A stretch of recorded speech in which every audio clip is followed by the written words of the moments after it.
All right, let's talk about something that trips up almost every medical student: imaging in gynecology. You're looking at a patient's case, and you're just staring at this long list of scans, wondering which one is the right one to order. It's a super common hurdle, but today we're going to clear it together. So let's get right into it. A patient comes in with a pelvic mass. Do you order a CT or an MRI? Or what about a lost IUD? Is that an X-ray or an ultrasound? Making the right choice is what this is all about. This explainer is designed to give you a really clear, high-yield framework for picking the right scan in the common GYN scenarios you're going to see on your exams and on the wards. So here's our game plan. First, we're going to build a solid foundation for how to even think about these choices. Then we'll dive into the real workhorses of GYN imaging, X-ray and ultrasound. After that, we'll compare the big guns, CT versus MRI. We'll even touch on some really cool functional imaging and interventions before we wrap it all up with a high-yield exam review to make sure all these key concepts really stick. All right, first up, choosing the right scan. Understanding the why behind each test is what separates just guessing from having solid clinical reasoning. So let's build that foundation. Okay, on to section 2. Let's talk about what I call the workhorse imaging modalities. In pretty much any hospital setting, X-ray and ultrasound are going to be your first-line go-to tools. They're easy to get, they tell you a lot, and they're crucial for those initial workups. Let's start with the absolute classic, the plain X-ray. And I know what you might be thinking. X-ray? A little old school, right? But trust me, it is still essential, especially in fields like urogynecology or for staging some cancers, like cervical cancer. Its ability to show really dense stuff makes it perfect for a few very specific jobs. So the key is knowing when to use it. An X-ray is perfect for an intravenous urogram or IVU to see if the ureters are blocked. It's hands down the simplest way to find a lost IUCD. And here's a classic exam tidbit. It can actually spot teeth or bone inside a benign cystic teratoma. What a finding! And when we use contrast, like in a hysterosalpingogram or HSG, we can get a great look at the uterine cavity and fallopian tubes. Just a quick heads up though, for cancer staging these days, CT urography is often the new standard. Okay, now let's talk about the absolute king of gynecological imaging, ultrasound. This thing is amazing. It uses sound waves, which means zero radiation. That makes it incredibly safe, which is obviously a huge deal in pregnancy. It's affordable, it's everywhere, and it gives us a real-time, live look at pelvic anatomy. It's pretty much indispensable. Now, ultrasound isn't just one thing. There are two main ways we do it. First, there's the transabdominal scan, or TAS. We use a lower frequency probe, so the sound waves go deeper. It's great for a general overview and for looking at really large masses. But you need a full bladder to get a good picture. On the other hand, we have transvaginal sonography, or TVS. This uses a high-frequency probe that gets much closer to the action. The result? Phenomenal resolution for seeing tiny details, but you sacrifice that deep penetration. It's a classic trade-off, frequency versus resolution.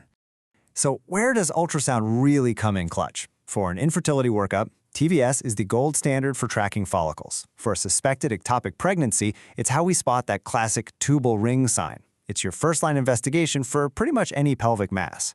And this is a huge one for exams. In postmenopausal bleeding, if you see an endometrial lining less than 5 millimeters thick, that's very reassuring. Plus, we can switch on the color Doppler to look at blood flow, which can help tell benign and malignant masses apart. And check this out. This is a really clever technique called saline infusion sonography. What we do is gently introduce a little bit of saline into the uterine cavity. This pushes the walls apart and creates this perfect black background to outline any little bumps inside, like polyps or submucous fibroids that you might have missed on a regular scan. It's a super simple but really powerful diagnostic trick.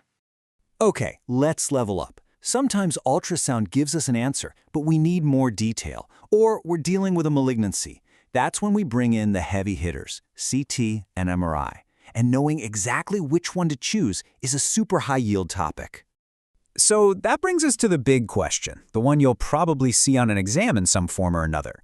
When is MRI the better choice over CT? Let's really break this down. This table pretty much gives you the cheat sheet. CT scans use X-rays, which means ionizing radiation, so we try to avoid them in pregnancy.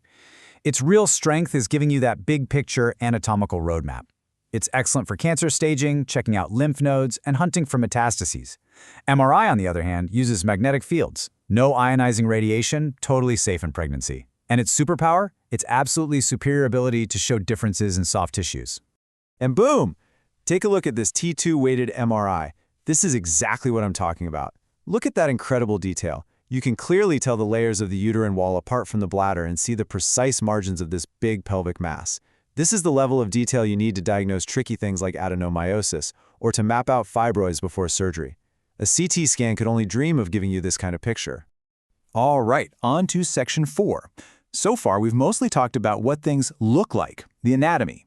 But modern imaging can go way beyond that. It can tell us about function, and we can even use it for treatment. And this is where the PET scan comes in. Now, PET is completely different from CT or MRI. It doesn't show you structure, it shows you function. We inject a radioactive tracer that's attached to a sugar molecule. And what do cancer cells love to do? They gobble up sugar like crazy because they're so metabolically active. So they light up on the scan, showing us where the active disease is. But here's where it gets really brilliant. These days, we combine the two into a single PET/CT scan. This fuses the functional data from the PET scan with the anatomical map from the CT scan. So the PET tells you that there's a hot spot, and the CT tells you exactly where it is, in a tiny lymph node, in the liver, wherever. It's been a total game changer for oncology. And remember, imaging isn't just for diagnosis, it's also for intervention.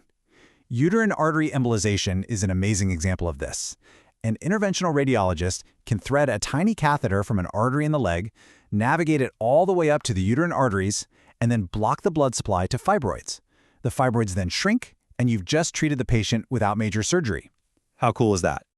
Okay, let's bring it all home in our final section, the high-yield exam review. These are the absolute must-know, can't-forget points for your exams and your clinical rotations. This slide cuts right through all the confusion. Think of it like this. If the question is about characterizing soft tissue, like telling a fibroid from adenomyosis, the answer is MRI. If you need to stage a cancer and check for lymph nodes, you need a CT. For that initial first look at a pelvic mass or to track follicles, it's ultrasound all the way. And to see how metabolically active a tumor is, you want a PET/CT. Here's your first golden rule. If you're dealing with a condition that demands exquisite soft tissue detail, I'm talking about diagnosing adenomyosis, figuring out complex myomas, or seeing how deeply an endometrial cancer has invaded the uterine wall, MRI is the undisputed champion. No contest. And golden rule number 2. This is a specific number you just have to burn into your brain. You have a postmenopausal woman with some bleeding, you do a TVS. If that endometrial stripe measures less than 5 millimeters, it's considered atrophic. This has a really high negative predictive value for cancer, which is incredibly reassuring. All right, let's do one last super fast recap. X-ray, think dense things like bones, IUDs, and contrast studies. Ultrasound, your everyday first-line workhorse. CT, the big picture for cancer staging. MRI, the problem solver with amazing soft tissue detail. And PET, all about metabolic function, finding that active cancer. So, we've covered a ton of ground pretty quickly. But, this knowledge is only powerful if you actually apply it. You have the diagnostic toolkit now, so the real question is, the next time you see a patient, how will you use this framework? Think it through, choose wisely, and you'll be well on your way to being a fantastic clinician.